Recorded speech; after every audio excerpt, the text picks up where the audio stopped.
बिस्मिल्लाहिर्रहमानिर्रहीम। अस्सलाम वालेकुम क्लास। आज हम लोगों का माइक्रोसॉफ्ट एक्सेल का फर्स्ट लेक्चर है। तो फर्स्ट लेक्चर के अंदर जो है वो हम लोग डिस्कस करते हैं इसके बेसिक्स के बारे में, इसकी इंट्रोडक्शन के बारे में। तो हम लोग स्टार्ट करते हैं। सबसे पहले आप लोगों के सामने जो है कि हमारे पास एक इंटरफेस आ रहा है। तो इस इंटरफेस तक जाने के लिए आपने क्या तरीका इख्तियार करना है, आप अपने कीबोर्ड से विंडो की प्रेस करें और वहां पे लिखें एक्सेल।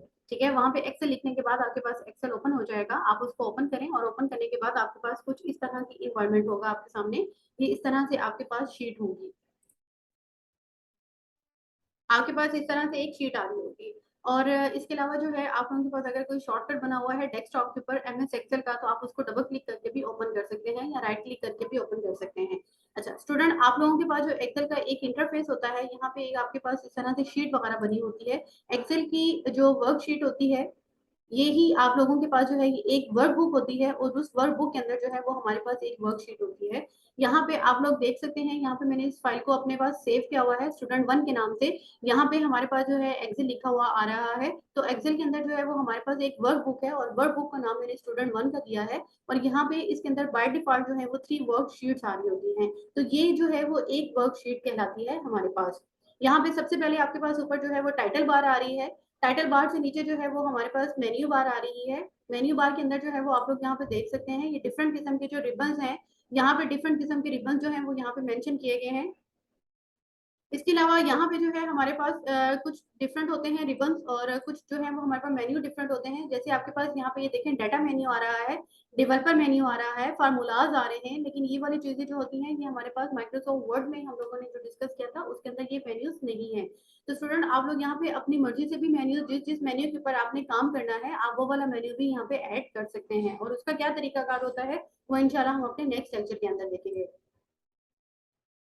यहाँ पे आपके पास जो है यहाँ पे नेम बॉक्स आ रहा है। इस नेम बॉक्स का मतलब ये होता है कि आप लोग जो है वो कहीं पे भी क्लिक करना चाहते हैं, किसी भी सेल पे मूव करना चाहते हैं। जैसे अब यहाँ पे जो है मैं इस टाइम मौजूद हूँ 115 रो के ऊपर और यहाँ पे मेरे पास जो है A1 पे अगर आपने जाना है तो मैं यहाँ पे A1 पे अगर जाना चाहती हूँ तो यहाँ पे सिंपली आप लोग क्या काम करेंगे, यहाँ पे A लिखें और A12 मैं कर देती हूँ। A12 मीन्स के मेरे पास जो है वो एक कॉलम होगा और 12 जो है वो उसकी रो होगी। तो यहाँ पे मुझे कहाँ पे ले जाएगा, A12 रो पे। तो मैं लिखने के बाद जैसे ही यहाँ पे इसको एंटर प्रेस करती हूँ तो आप यहाँ पे ये देख सकते हैं कि मेरे पास एक कॉलम है और 12 रो है। इसी तरह से अब मैं यहाँ पे A15 पे जाना चाहती हूँ जहाँ पे मैं काम कर रही थी। तो वहां पे आपने सिंपल एक यहाँ पे लिख देना है और लिखने के बाद आपने एंटर प्रेस कर देना है। तो आप यहाँ पे ये देख सकते हैं ये A15 जो है वो मेरे पास सेलेक्ट हो चुका है और मैं अपने डिजायर्ड सेल अपनी लोकेशन तक पहुंच चुकी हूँ। ये नेम बॉक्स होता है, इसको हम रेफरेंस सेल भी कह सकते हैं क्योंकि यहाँ पे हम अपने सेल का एक रेफरेंस नंबर जो है वो मेंशन करते हैं। और यहाँ पे ये A15 या 115 से क्या मुराद है ये भी मैं आपको बताती हूँ। तो स्टूडेंट यहाँ पे जो है वो आप लोगों के पास एक बार नजर आ रही होगी। इस बार को हम कहते हैं फार्मूला बार। ये जो बार आपको नजर आ रही है इस बार को हम फार्मूला बार कहते हैं। इस फार्मूला बार को आप यहाँ पे क्लिक करके जो है वो उसकी विड्थ को बढ़ा भी सकते हैं। और ये हमारे पास कैसे वर्क करती है या इसका हमें क्या फायदा होता है। तो स्टूडेंट जब भी हम लोग यहाँ पे एक्सेल के अंदर सारे फार्मूलाज के ऊपर काम करते हैं और जब भी हम लोग कोई भी यहाँ पे फार्मूला एंटर करते हैं तो यहाँ पे वो फार्मूला हमारे पास यहाँ पे लिखा जाता है। जो फार्मूला आपने यहाँ पे लिखा होगा वही फार्मूला आप यहाँ से देख सकते हैं। तो जब मैं इंशाल्लाह आप लोगों को फार्मूलाज के ऊपर जो है वो लेक्चर डिलीवर करूंगी तो आप लोग यहाँ से उसको देख सकते हैं और मैं इंशाल्लाह उसमें भी मेंशन कर दूंगी। इसके अलावा स्टूडेंट आप लोग यहाँ पे ये नजर आ रहा होगा ABCDEFGH जो आपके पास अल्फाबेट्स आ रहे हैं ये वाले, ये सारे के सारे जो है वो हमारे पास कॉलम्स कहलाते हैं। लाइक दिस मैंने अब जैसे बी कॉलम को यहाँ पे सिलेक्ट कर लिया है, ये सारे आपके पास कॉलम्स हैं। और यहाँ पे ये जो ऑप्शन आपके पास आ रही हैं इसको हम रो कहते हैं। ये सारी हमारे पास ये रोज है, ये रो है। ठीक है, ये एक रो है, ये सिंगल रो है। इसी तरह से ये सारी रोज आ रही हैं और जो ऊपर आपको नंबर मेंशन हो रहे हैं ये सारे रो नंबर कहलाते हैं। स्टूडेंट हमारे पास अगर आप यहाँ पे ये जो आपको एक ट्रायंगल सी नजर आ रही है, अगर आप इसके ऊपर क्लिक करते हैं और क्लिक करने के बाद आप देख सकते हैं 10,48,576 यानी कि 1048576 आर का मतलब है कि हमारे पास यहाँ पे रोज मेंशन है। एक वर्कशीट के अंदर आपके पास इतनी रोज मेंशन होती, इतनी जो है वो रोज आपके पास हैं। आपके पास जो है माइक्रोसॉफ्ट एक्सेल के अंदर एक शीट के अंदर आपको जो है वो इतनी रोज आप यहाँ पे क्लिक करके रखेंगे, जैसे मेरा कर्सर यहाँ पे है तो आप देख सकते हैं कि इतनी रोज मेरे पास यहाँ पे अवेलेबल हैं एक वर्कशीट के अंदर। 16,384, 16,384 यहाँ पे मैं आपके पास यहाँ पे मेंशन भी कर देती हूँ।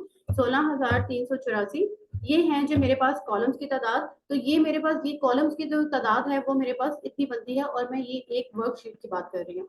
अब आप यहाँ से खुद अंदाजा कर सकते हैं कि हमारे पास एक वर्कशीट के अंदर जो है वो कितनी ज्यादा कैपेसिटी अवेलेबल होती है कि हम उसमें ढेर सारा काम जो है वो कर सकते हैं। और स्टूडेंट, हमारे पास ये जो माइक्रोसॉफ्ट एक्सेल है, ये इसको हम लोग जो है ये हमारा एक कैलकुलेटिंग सॉफ्टवेयर है, ये हमारा एक अकाउंटिंग सॉफ्टवेयर है, जिसके अंदर हम सारी कैलकुलेशन जो है वो परफॉर्म करते हैं, और इसको इसी मकसद के लिए ही हम यहाँ पे यूज करते हैं। अपने फाइनेंस वगैरह को भी और चार्ट्स वगैरह बनाने के लिए भी हम इसको यहाँ पे यूज करते हैं। तो आप लोग यहाँ पे ये भी देख सकते हैं, हम लोग जैसे जैसे एक्सेल के लेक्चर्स पे काम करेंगे, आप लोगों को वैसे वैसे इस चीज का अंदाजा हो जाएगा कि हम लोग एक्सेल के अंदर जो है वो क्या क्या फंक्शंस परफॉर्म कर सकते हैं, हम एक्सेल को कैसे डील कर सकते हैं। तो आप लोगों ने अगर अपने जो है वो फाइनेंस से रिलेटेड कोई भी काम करना है, आपने चार्ट से रिलेटेड कोई काम करना है, आप लोगों ने स्टूडेंट की मार्कशीट वगैरह बनानी है, इसके अलावा जो है अगर आप लोगों ने यहाँ पे कोई भी इनकम स्टेटमेंट बनानी है, आपने फाइनेंशियल स्टेटमेंट बनानी है, तो इससे रिलेटेड जो भी काम होगा वो सारा आप यहाँ पे कर सकते हैं। आप अपने मंथली एक्सपेंसेस को यहाँ पे मेंशन कर सकते हैं। आपने प्रॉपर्ली जो स्टूडेंट की डेटाबेस बनानी है, आपने एम्प्लॉयज की डेटाबेस बनानी है, तो वो भी सारी चीजें आप यहाँ पे बहुत इजीली यहाँ पे हम लोग उसको डील करते हैं। और इंशाल्लाह हम आपके साथ जो है वो फर्दर फर्दर इन तमाम चीजों को जो है वो डिस्कस भी करेंगे और प्रॉपर्ली उसके ऊपर वर्किंग करके दिखाएंगे। तो यहाँ पे मैंने आपके पास जो है वो कॉलम्स की तादाद मेंशन कर दी है, आप लोग जो है इस तरह से कर सकते हैं। अच्छा स्टूडेंट, हमारे पास जो है एक्सेल के 3 तरह के मोड होते हैं, और उससे पहले मैं आपको ये बता दूं कि ये हमारे पास जो है कॉलम है, ये हमारे पास जो है वो रोज हैं, और इसी तरह से हमारे पास स्टूडेंट यहाँ पे जो एक सेल आपको नजर आ रहा है, ये जो बॉर्डर लगा हुआ है, ये जो एक डब्बा बना हुआ है, इसको हम एक सेल कहते हैं। तो ये शीट के अंदर एक सेल है। तो बेसिकली हमारे पास जो एक्सेल है, एक्सेल का कॉम्बिनेशन होता है हमारे पास रोज का एंड कॉलम का। तो एक्सेल के अंदर आप जितना भी काम करते हैं, यहाँ पे जितना भी आप काम करते हैं, वो सारे का सारा जो है वो in the form of table होता है। तो टेबल हमारे पास क्या होता है, कॉम्बिनेशन होता है रोज का और कॉलम का। और इसके अलावा जो है स्टूडेंट, आप यहाँ पे ये देख सकते हैं कि एक्सेल के मेरे पास 3 तरह के मोड्स हैं, और हम उन मोड्स के ऊपर कैसे काम करते हैं, ये हमें कैसे पता चलता है। तो यहाँ पे देखिए, मैंने सिर्फ एक सेल को सिलेक्ट कर लिया है। सिलेक्ट करने के बाद अगर आप यहाँ से देख सकते हैं, तो मेरे पास यहाँ पे रेडी लिखा हुआ आ रहा है, इन रेडी मोड। इसका मतलब ये है, यहाँ पे ये लास्ट में आप देख सकते हैं स्टेटस बार देख लें आप इसे। यहाँ पे हमारे पास जो है, इसका मतलब है ये जो सेल मैंने सेलेक्ट किया है, यहाँ पे मैं अब काम करने के लिए रेडी हूँ, मैं यहाँ पे काम करना चाहती हूँ, इसके अंदर कुछ राइटिंग करना चाहती हूँ। तो स्टूडेंट, मैं यहाँ पे जो है वो एक कोई भी वर्ड लिख लेती हूँ। मिसाल के तौर पे मैं यहाँ पे लिख लेती हूँ पाकिस्तान। तो यहाँ पे जो है वो मैंने पाकिस्तान जो है वो मेंशन कर दिया है। और इस टाइम आप यहाँ पे ये देख सकते हैं कि मैं एंटर मोड पे हूँ। आप यहाँ पे ये देख सकते हैं कि मैं एंटर मोड पे हूँ। तो पहले मैंने सेलेक्ट किया था, तो वो मेरे पास था रेडी मोड, और अब काम कर रही हूँ, उसके अंदर डाटा एंटर कर रही हूँ, तो ये एंटर मोड है। अच्छा स्टूडेंट, यहाँ पे मैंने पाकिस्तान की स्पेलिंग बाय मिस्टेक जो है वो गलत लिख दिए हैं। तो इसमें मैं नेक्स्ट सेल पे मूव कर गई हूँ, और जब मैंने देखा है कि यहाँ पे तो मेरे पास पाकिस्तान की स्पेलिंग गलत है, तो मैंने उसके ऊपर डबल क्लिक किया है ताकि मैं इसके अंदर चेंज ला सकूं। तो आप लोग और से यहाँ पे देख सकते हैं ये आप किस मोड में कन्वर्ट हो चुका है, एडिट में, क्योंकि मैं पहले सिलेक्ट कर चुकी हूँ। ये सेलेक्ट मोड था, इसके अंदर मैं काम करूंगी तो ये एंटर मोड आ जाएगा। और जब मैंने काम कर लिया, और इसमें अगर मैंने आपको चेंज करना है, जरूरी नहीं कि आपको हमेशा कोई मिस्टेक होगी हो, यहाँ पे आपने कोई नंबर भी कुछ और लिखना था, आपने कुछ और लिख दिया है, या मजीद नंबर आपने इसमें ऐड करना है, तो इसमें जब हम सेल के ऊपर डबल क्लिक करते हैं दोबारा, तो इसका मतलब है हम एडिट मोड में हैं, इसके अंदर हम चेंज कर सकते हैं। तो मैं यहाँ से इसको बैक स्पेस प्रेस कर देती हूँ और एंटर प्रेस कर देती हूँ। तो यहाँ पे ये देखिए मैंने क्या लिख दिया है, पाकिस्तान। इसके अलावा स्टूडेंट, हमारे पास जो है यहाँ पे आप देख सकते हैं कि ये वर्कशीट्स हैं हमारे पास, ये 3 वर्कशीट्स आ रही हैं बाय डिफॉल्ट। हमारे पास जो है एक वर्कबुक के अंदर 3 वर्कशीट्स होती हैं, और एक वर्कशीट के अंदर जो मैंने अभी आप लोगों को सब तादाद बताई है कॉलम की और रो की, वो बताई है। इसके अलावा यहाँ पे आप अपनी मर्जी से शीट्स की तादाद को कम या ज्यादा भी कर सकते हैं। अगर आप यहाँ पे बढ़ाना चाहते हैं तो आप बढ़ा भी सकते हैं। यहाँ पे मेरे पास है जी शीट 1। ठीक है, हम शीट 1 की प्रॉपर्टीज को सबसे पहले डील करते हैं। यहाँ पे मैंने इस पे क्लिक कर दिया है, और क्लिक करने के बाद आप यहाँ पे ये देख सकते हैं फर्स्ट ऑप्शन है हमारे पास इंसर्ट का। तो मैं इससे पहले जो है वो थोड़ा सा इसको मजीद और जूम कर लेती हूँ। यहाँ पे मैंने क्लिक कर दिया है, और क्लिक करने के बाद यहाँ पे आप ये देख सकते हैं इंसर्ट मेन्यू आ रहा है, यानी कि इंसर्ट की ऑप्शन है। तो मैं जब इंसर्ट पे क्लिक करूंगी, तो वहां पे वो मेरे से पूछेगा कि आपको यहाँ पे क्या चाहिए, वर्कशीट चाहिए, चार्ट चाहिए, एक्सेल चाहिए, या आपको ये डायलॉग चाहिए। तो यहाँ से जो चीज आपको रिक्वायर्ड होती है, आप उसे सेलेक्ट करें, और सेलेक्ट करने के बाद यहाँ से हम इसे ओके करते हैं। जैसे मैं इसे ओके करती हूँ, तो आप लोग यहाँ पे ये देख सकते हैं कि यहाँ पे मेरे पास शीट 1, शीट 2, और ये जो मर्ज के नाम से एक शीट थी, और यहाँ पे अब शीट 3 भी आ चुकी है। मैं वापस अपनी शीट 1 पे जाती हूँ, यहाँ पे क्लिक करती हूँ, और इंसर्ट के ऊपर क्लिक कर देती हूँ। जैसे मैं इंसर्ट पे क्लिक करती हूँ, तो ये देखिए मैंने जर्नल टैब के अंदर ये काम किया था। मेरे पास यहाँ पे सेकंड टैब भी आ रहा है सेपरेट शीट सोल्यूशन के नाम से। स्टूडेंट आप लोगों के पास यहाँ पे बने बनाए ये परफॉर्मे भी मौजूद हैं। आप लोग यहाँ पे किसी एक को भी ओपन करना चाहते हैं, आप ओपन कर सकते हैं। आप आइडियाज दे सकते हैं। बने बनाए के अंदर जो है फॉर्मेट के अंदर आप कोई डाटा एंटर करना चाहते हैं तो आप वो भी कर सकते हैं, और इंशाल्लाह हम इसको नेक्स्ट में देखेंगे। तो हम जर्नल के ऊपर वापस क्लिक कर देते हैं, और क्लिक करने के बाद यहाँ पे हम नेक्स्ट ऑप्शन देखते हैं डिलीट की, यानी कि जो शीट आपने इंसर्ट की है, लाइक मैंने शीट 3 इंसर्ट की है और वो अगर मुझे अब नहीं चाहिए तो यहाँ पे मैं उसको डिलीट कर सकती हूँ। यहाँ पे मैं उसे डिलीट कर दूंगी। नेक्स्ट मैं शीट 1 के ऊपर क्लिक करती हूँ और यहाँ पे रीनेम की ऑप्शन आ रही है, तो मैं यहाँ पे इसको रीनेम कर देती हूँ। स्टूडेंट जैसे हमारे पास स्टूडेंट होते हैं, हम लोग सपोज करें कि अब जैसे हम लोग सितंबर है, अक्टूबर है, नवंबर और दिसंबर, अगर 3 मंथ्स के लिए कोई स्टूडेंट इनरोल होता है या आप लोग जो है वो किसी भी क्लास में एडमिशन लेते हैं तो पूरे साल के लिए आप उनके स्टूडेंट बनते हैं। तो यहाँ पे हम अगर हम जनवरी से स्टार्ट कर लेते हैं, यहाँ पे मैं जनवरी से स्टार्ट कर लेती हूँ। यहाँ पे मैं इसको जो है वो रीनेम कर देती हूँ और मैं इसको फेब के नाम से जो है वो रीनेम कर देती हूँ। इसी तरह यहाँ से आप इसको मार्च के नाम से, और मजीद अगर आपको ऑप्शन लेनी है तो यहाँ पे आप शीट इंसर्ट भी कर सकते हैं। और यहाँ पे इंसर्ट करने का एक तरीका ये भी है कि आप न्यू शीट, यहाँ पे प्लस का साइन आ रहा है, आप यहाँ पे क्लिक करें। यहाँ पे मैं इसके ऊपर राइट क्लिक करती हूँ, मैं रीनेम के ऊपर क्लिक करती हूँ और इसको मैं रीनेम कर देती हूँ मार्च के नाम से। तो इस तरह स्टूडेंट आप लोग यहाँ पे जो है वो ढेर सारी शीट्स ले सकते हैं अगर जितनी आपको चाहिए। लाइक जैसे बैंकर्स होते हैं, उन्होंने 6 मंथ का रिकॉर्ड अपने पास एक जगह पे सेव करना है। स्टूडेंट है, उनका 1 ईयर का रिकॉर्ड एक जगह पे सेव होना है। अगर आप कोई डिप्लोमा करते हैं 3 मंथ्स का, 6 मंथ का, 2 मंथ्स का, तो उनका अपनी अटेंडेंस शीट या इस तरह से करना है। और ये जरूरी नहीं है कि आप लोग सिर्फ अटेंडेंस के लिए ये काम करें, आप लोग किसी भी और बिलिंग के लिए भी कर सकते हैं। आप इसके अलावा इसको किसी और नाम से रीनेम भी कर सकते हैं। लाइक यहाँ पे मैं क्लिक कर देती हूँ और मैं इसको रीनेम कर देती हूँ। तो यहाँ पे मैं कर देती हूँ ICS1, यहाँ पे ICS के नाम से कर सकती हूँ, FAIT के नाम से कर सकती हूँ। यहाँ पे मैं आपको करके दिखाती हूँ। कुछ भी आप कर सकते हैं, तो आपको कंसेप्ट क्लियर होना चाहिए। यहाँ पे हम कर देते हैं FAIT। ठीक है, ये FAIT की क्लास है, ये ICS की क्लास है। इसके अलावा जो है वो यहाँ पे अगर आप कोई और रीनेम करना चाहते हैं उसको मैं राइट क्लिक करती हूँ, और रीनेम करने के बाद मैं यहाँ पे कर देती हूँ जी एम्प्लॉय। जो भी मेरे पास एम्प्लॉय है, कोई डिपार्टमेंट है, कंप्यूटर डिपार्टमेंट है, मैं उनकी बात कर रही हूँ। तो इस तरह करके आप जिस भी नाम से रीनेम करें, लेकिन एक बात का जरूर ख्याल रखें कि आप नेम हमेशा यहाँ पे वही मेंशन करें जिस नेम से रिलेटेड आपका डेटा होगा, ताकि आपको सर्च करना भी आसान हो जाए और अपनी फाइल को नाम भी आपने वैसा ही देना है। और इसको हम कहते हैं नेमिंग कन्वेंशन। ऐसी टर्म यूज करें जिससे हमें अंदाजा हो जाए कि इस फाइल के अंदर हमारे पास कौन सा डाटा मौजूद है। नेक्स्ट ऑप्शन है जी हमारे पास यहाँ पे ये कंप्यूटर के ऑप्शन, कंप्यूटर मैंने नाम लिखा है मूव और कॉपी। चले अब मैं यहाँ पे मूव और कॉपी करके आपको दिखाती हूँ। तो यहाँ पे ये देखें स्टूडेंट, हमारे पास यहाँ पे ऑप्शन आ रही है बिफोर शीट, यानी कि कंप्यूटर की जो शीट को मैंने सिलेक्ट किया है, ये बेसिकली हमारे पास टैब्स कहलाती हैं। ये जो है हमारे पास, ये हमारे पास वर्कशीट्स कहलाती हैं। तो ये हमारे पास जो है वो टैब्स कहलाती हैं। अब यहाँ पे मैंने उसको सिलेक्ट किया है कंप्यूटर की टैब को, और मैं उसे कहती हूँ कि मैं इसे मूव करना चाहती हूँ। तो उन्होंने मुझे ये ऑप्शन दिए हैं कि यहाँ पे आपने जितनी भी यहाँ पे ये टैब्स क्रिएट की हुई हैं, ये वर्कशीट्स हैं, आप इनमें से कहाँ पे मूव करना चाहती हैं। अगर आप किसी भी एक को सेलेक्ट करते हैं, लाइक मैं मार्च पे करती हूँ, या मैं कर देती हूँ मूव टू एंड, तो आप यहाँ पे मूव टू एंड पे क्लिक करेंगे और ओके करते हैं। आप ये देखें कि वहां से मेरी शीट जो है वो यहाँ पे मूव हो चुकी है। ठीक है, यहाँ से जो है वो मैं अगर इस तरह से भी मूव करना चाहूँ, जस्ट मैं इसे ड्रैग एंड ड्रॉप करना चाहूँ, तो मैं इस तरह से भी इसको ड्रैग एंड ड्रॉप कर सकती हूँ। और ये आप देख सकते हैं, मैंने माउस के साथ क्लिक किया, इसे ड्रैग किया और ड्रॉप कर दिया। तो स्टूडेंट यहाँ पे हमारे पास मूव एंड कॉपी की भी ऑप्शन है। यहाँ पे मैंने दोबारा इसी शीट को सेलेक्ट किया है और यहाँ पे ऑप्शन आ रही है मेरे पास क्रिएट अ कॉपी। तो अब यहाँ पे जब मैं क्लिक करूंगी और मैं इसे ओके कर दूंगी, ये चेक बॉक्स पे क्लिक करना जरूरी है अगर आपने इसको कॉपी करना है।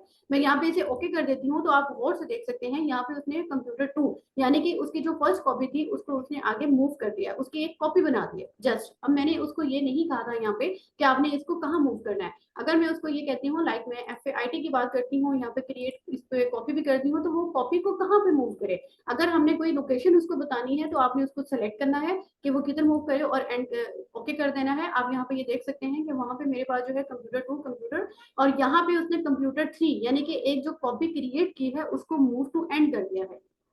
होपफुली कि आपको यहाँ तक कंसेप्ट जो है वो क्लियर हो चुका होगा। इसके अलावा यहाँ पे स्टूडेंट हमारे पास व्यू कोड आ रहा है, इसके अंदर जो विजुअल बेसिक का जो कोड वगैरह लगा हुआ है वो यहाँ पे आप इसको व्यू भी कर सकते हैं। प्रोटेक्ट शीट, आप प्रोटेक्ट शीट कैसे कर सकते हैं, यहाँ पे आपने कोई भी अपनी शीट को पासवर्ड दे देना है, और स्टूडेंट आप लोग वो वाला पासवर्ड दें जो आपको याद भी रहे, और इतना लंबा चौड़ा पासवर्ड मत दें जिसको याद रखना भी मुश्किल हो जाए, लेकिन इतना आसान भी मत दें कि जो आपके डाटा को कोई भी एक्सेस कर सकता हो। यहाँ से मैंने वही पासवर्ड अगेन दिया है, और अब मैं यहाँ पे कुछ भी लिखने की कोशिश करती हूँ तो आप ये देख सकते हैं कि मुझे एक्सेल की तरफ से एक मैसेज कन्वे हो गया है कि मैंने इस शीट को प्रोटेक्ट किया हुआ है और मैं एलिजिबल नहीं हुई इसके अंदर राइट डाउन करने के लिए। तो मैं यहाँ से ओके कर देती हूँ और यहाँ पे राइट क्लिक करती हूँ और राइट क्लिक करके अनप्रोटेक्टेड शीट पे जाती हूँ और वही पासवर्ड जो मैंने इसको पहले दिया हुआ था, आपने अगेन वही पासवर्ड लगाना है। अब मैं यहाँ पे कुछ भी लिखने की कोशिश करती हूँ तो यहाँ पे देखें, अब मैं बहुत आसानी से यहाँ पे लिख सकती हूँ। तो स्टूडेंट, आप लोगों को बहुत अच्छे से क्लियर है कि हम किसी भी शीट को अपने डाटा को पासवर्ड क्यों लगाते हैं और पासवर्ड जो है लगाने का क्या फायदा होता है। नेक्स्ट ऑप्शन जो है वो हमारे पास टैब कलर्स की आ रही है। तो यहाँ पे आप देख सकते हैं कि मैं कोई भी एक कलर प्रेस करती हूँ तो मैंने अभी आपको बताया था कि हम इनको टैब्स कहते हैं। तो आप ये देखें कि मैंने जो शीट सिलेक्ट की है, लाइक मैंने इसे सिलेक्ट किया है, मैंने यहाँ पे क्लिक कर दिया है और यहाँ पे मेरे पास जो है फर्दर यहाँ पे मैंने कोई और कलर सेलेक्ट कर लिया है। तो आप ये देखें कि आपने कहना है जो कलर हमने सेलेक्ट किया है वो हमें विजिबल नहीं हो रहा। तो स्टूडेंट, आप किसी और टैब पे क्लिक करेंगे तो वो आपको कलर वहां पे प्रोमिनेंट हो जाएगा। तो इसको कलर करने के भी डिफरेंट वेज हैं आपके पास। आप इसके ऊपर राइट क्लिक करें और राइट क्लिक करने के बाद यहाँ पे ऑप्शन आ रहा है सेलेक्ट ऑल शीट्स। आप सेलेक्ट ऑल शीट्स के ऊपर क्लिक कर दें। ये सारी शीट्स अगर आप और से देखें तो ये सेलेक्ट हो चुकी हैं। किसी भी एक शीट के ऊपर आपने राइट क्लिक करना है, यहाँ पे टैब कलर्स में जाना है और यहाँ से मैं कोई भी एक डार्क कलर चूज कर लेती हूँ। तो आप ये देखें कि एक ही वक्त के अंदर यहाँ पे मेरे पास सारी शीट जितनी भी है उनके अंदर मैंने कलर जो है वो मेंशन कर दिया है। इस तरह आपका टाइम भी सेव हो जाएगा। लेकिन स्टूडेंट, अगर आप लोग रैंडमली सिलेक्शन करना चाहते हैं, यहाँ पे मैं इसे सेलेक्ट करती हूँ, मैंने इसको सेलेक्ट किया है और साथ में मैं कंट्रोल का बटन दबाती हूँ। मैंने इसे सेलेक्ट किया, मैंने यहाँ से FAIT को सिलेक्ट किया और यहाँ से मैंने मर्ज के ऑप्शन को सिलेक्ट किया। अब मैं ये चाहती हूँ कि जो मैंने सेलेक्ट किया है सिर्फ इनका कलर एक जैसा हो। तो यहाँ पे टैब कलर्स पे जाएं और टैब कलर पे जाके जो कलर आप करना चाहते हैं आप उस पर क्लिक कर दें। अब आप और से देख सकते हैं कि यहाँ पे कलर जो है वो मेरे पास चेंज हो चुका है। मैं अगेन उस पर क्लिक कर देती हूँ। आप ये देख सकते हैं कि यहाँ पे जो है वो मेरे पास कलर चेंज हो चुका है। तो स्टूडेंट, ये रैंडम सिलेक्शन अगर आप लोगों ने करनी होती है तो उसके लिए आप कंट्रोल का बटन यूज करेंगे और साथ में जिसको सिलेक्ट करेंगे उसके ऊपर क्लिक कर दीजिएगा। लेकिन अगर आप लोग ये चाहते हैं कि एक रेंज हो जाए, मिसाल के तौर पर यहाँ पे मैं इसे सेलेक्ट करती हूँ और सिलेक्ट करने के बाद स्टूडेंट मैं अपने कीबोर्ड से शिफ्ट की प्रेस करती हूँ और मैं लास्ट पे क्लिक कर देती हूँ, यानी कि जहां तक मैं जाना चाहती हूँ तो मैं वहां पे उसे क्लिक करती हूँ। ये होता है, ये हमारे पास एक रेंज को सिलेक्ट करने के लिए शिफ्ट का बटन यूज किया जाता है। अब यहाँ पे देखिए, मैं टैब कलर यूज करती हूँ, टैब कलर में यहाँ से मैं कोई और कलर चूज कर देती हूँ और यहाँ पे मैं इसे पे क्लिक कर देती हूँ। तो आप ये देखिएगा कि मेरे पास जो है इन तीनों का कलर जो है वो एक जैसा हो चुका है। तो अगर आप किसी रेंज में कलर को सिलेक्ट करना चाहते हैं और उसमें मेंशन करना चाहते हैं तो आप उसको रेंज के फॉर्म में सिलेक्ट करने के लिए शिफ्ट दबाएं और शिफ्ट दबा के जहां तक आप रेंज को सिलेक्ट करेंगे सिर्फ वहां पे उसको क्लिक कर लें। तो ये इस तरह से हम रैंडमली सिलेक्शन भी कर सकते हैं और इसी तरह से जो है वो हम लोग कंट्रोल के साथ रैंडमली सिलेक्शन करते हैं और शिफ्ट के साथ हम लोग रेंज सेलेक्ट कर लेते हैं। तो स्टूडेंट, मैं यहाँ पे अगेन क्लिक करती हूँ और यहाँ पे क्लिक करने के बाद कंप्यूटर 2 को मैंने सिलेक्ट किया है और यहाँ पे मैं चली जाती हूँ टैब कलर्स पे। तो आप टैब के मैंने आपको करवाया हाइड पे चली जाती हूँ। मैं हाइड पे क्लिक करती हूँ तो आप ये देखिए वो टैब मुझे अब यहाँ पे नजर नहीं आ रही है। ठीक है, आपकी कोई भी ऐसी कॉन्फिडेंशियल फाइल है जो आप समझते हैं कि वो मुझे बिल्कुल हाइड करनी है और उसके ऊपर कोई भी और वर्किंग ना करे, ना ही वो किसी के सामने फाइल जो है वो व्यू हो, एक फॉर एग्जाम्पल बात कर रही हूँ, किसी भी पर्पज के लिए आप उसको यूज कर सकते हैं।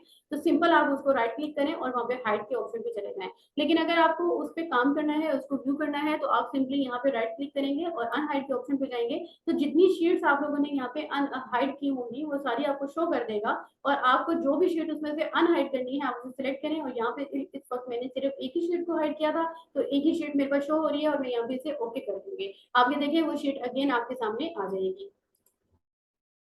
नेक्स्ट ऑप्शन है स्टूडेंट हमारे पास सेलेक्ट ऑल शीट्स। चलिए, हम सेलेक्ट ऑल शीट्स से पहले भी हम एक टैब कलर जो है वो चेंज कर चुके हैं। अब इसका नेक्स्ट पर्पस क्या होता है वो मैं आपके सामने जो है वो मेंशन करती हूँ। तो इससे पहले मैं अपना यहाँ पे ये जो डाटा है इसको डिलीट कर लेती हूँ। आप ये देखें कि मैंने इसके ऊपर राइट क्लिक किया है, राइट क्लिक करके आपने सेलेक्ट ऑल शीट्स के ऊपर क्लिक कर देना है। जैसे ही आप सिलेक्ट ऑल शीट्स पे क्लिक करेंगे आपकी सीट्स सारी सिलेक्ट हो जाएंगी। आपने अब कहीं और क्लिक नहीं करना, बल्कि जिस शीट के ऊपर और जिस कॉलम में आप डाटा मेंशन करना चाहते हैं वहां पे मेंशन कर सकते हैं। मिसाल के तौर पे यहाँ पे मैं मेंशन कर देती हूँ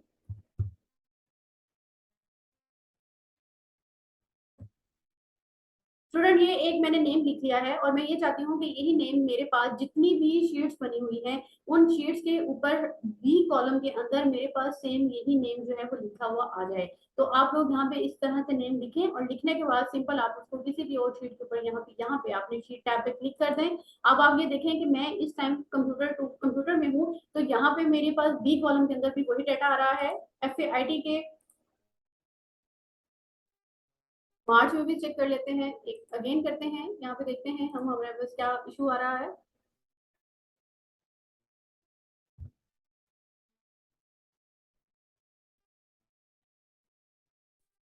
स्टूडेंट आप लोग देख सकते हैं कि यहाँ पे जो है वो मेरे पास यहाँ पे शीट पे डाटा मौजूद है।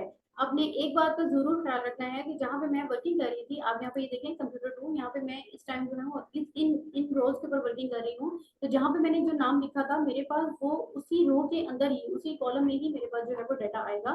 तो यहाँ पे भी मेरे पास बी कॉलम में आना चाहिए, यहाँ पे भी देखें बी में ही आना चाहिए। तो मैं बी में कहाँ पे चली जाऊंगी, उसी कॉलम नंबर पे जाऊंगी। आप यहाँ पे ये देखें उसी रो में उसी कॉलम पे मुझे जाना पड़ेगा। इसी तरह से आप लोगों के पास सी में भी डाटा आ रहा है, आपके पास मर्ज में भी आ रहा है, मर्ज में भी, और इसी तरह से आप लोगों ने जिस नंबर पे लिखा है वहां पे चले जाएं। तो स्टूडेंट यहाँ पे मैंने कुछ और नेम मेंशन किया है। मैं जो है वो यहाँ पे सबसे पहले इसको सिलेक्ट कर लेती हूँ।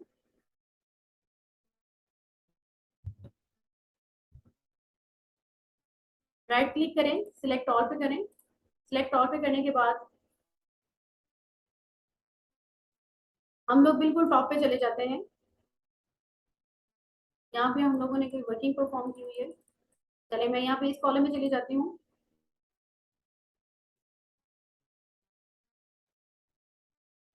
इसको सिलेक्ट करने के बाद मैं यहाँ पे इसको पेस्ट करती हूँ।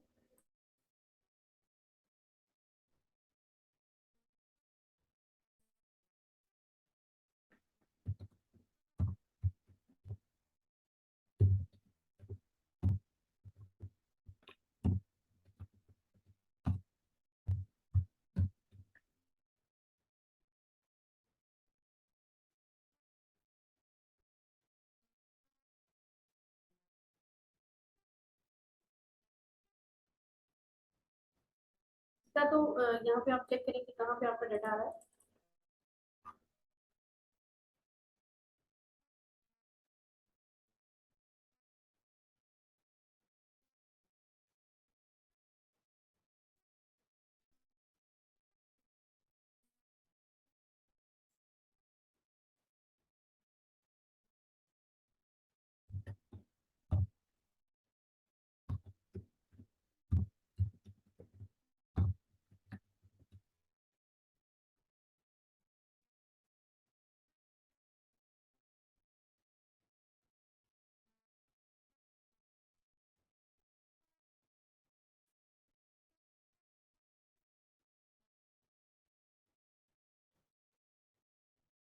स्टूडेंट आप लोग यहाँ पे ये देख सकते हैं कि हमारे पास जो है वो हर तरह के कॉलम की उसी, हर शीट के उसी कॉलम के अंदर वो नेम आ चुका है। तो स्टूडेंट आप लोग इसको इस मकसद के लिए भी यूज कर सकते हैं। फॉर एग्जांपल आप लोगों के पास जो भी स्टूडेंट इनरोल हुए हैं, आप उनको 6 मंथ के लिए या 1 ईयर के लिए जो है उनकी अटेंडेंस लगानी है। तो बजाय कि आप लोग हर शीट के ऊपर जाएं और जाके उनका नाम जो है वो अलग से मेंशन करें, तो समटाइम्स स्पेलिंग मिस्टेक भी हो सकती है और जो है स्टूडेंट की जो सीक्वेंस होता है वो भी हमारा चेंज हो सकता है। तो बेहतर यही है कि आप पहले अपनी तमाम शीट्स को सिलेक्ट ऑल कर लें। ठीक है, यहाँ से आप इसे सिलेक्ट ऑल कर लें और सिलेक्ट ऑल करने के बाद जिस भी कॉलम में आप नेम मेंशन करना चाहते हैं, आप वहाँ पे सारे नेम लिखें और लिखने के बाद आप किसी भी एक टैब के ऊपर क्लिक कर दें, तो आपके पास वही नेम जो होते हैं वो सारे उसी कॉलम के अंदर जो है वो उसी तरह से उसी तरतीब के साथ मेंशन हो जाते हैं। तो इसके अलावा इसके और भी ढेर सारे पर्पसेस हैं। तो फिलहाल जो है वो हमने आपके साथ 2 पर्पसेस शो किए हैं। तो स्टूडेंट आप लोग यहाँ पे देख सकते हैं अनग्रुप के ऑप्शन आ रही है। सेलेक्ट ऑल किया था तो हमारे पास ग्रुप हो गया था, अनग्रुप करना चाहते हैं तो आप इसे अनग्रुप भी कर सकते हैं। तो आज हम लोगों ने जो है वो इसका ये वाला इंट्रोडक्शन देखा है। यहाँ से आप जो है स्क्रॉल कर सकते हैं अपनी शीट को, यहाँ से भी आप अपनी शीट को स्क्रॉल कर सकते हैं। इसके अलावा जो है हम यहाँ पे और मजीद क्या क्या वर्किंग कर सकते हैं तो हम वो भी इंशाल्लाह वक्तन फवक्तन जो है वो डिस्कस करेंगे। अच्छा स्टूडेंट आप लोग यहाँ पे ये जो बार आपको नजर आ रही है, आप इसके ऊपर क्लिक कर दें। आप इसके ऊपर क्लिक करेंगे तो भी ये इसकी विड्थ बड़ी हो जाएगी। अगर आप अपने कीबोर्ड से control plus shift plus you को अगर प्रेस करते हैं तो भी आपके पास जो है वो यहाँ पे इसकी जो है हाइट इंक्रीज हो जाएगी। तो स्टूडेंट आज के लिए जो आपका फर्स्ट इंट्रोडक्शन था एक्सेल के साथ वो हम लोगों ने डिस्कस किया है। इंशाल्लाह नेक्स्ट लेक्चर में नेक्स्ट जो है नेक्स्ट वीडियो के अंदर नेक्स्ट लेक्चर के साथ इंशाल्लाह हाजिर होंगे। आपको अगर पसंद आती है तो काइंडली लाइक शेयर सब्सक्राइब जरूर कीजिएगा और दूसरों के साथ भी शेयर कीजिएगा। थैंक यू जी, अल्लाह निगहबान।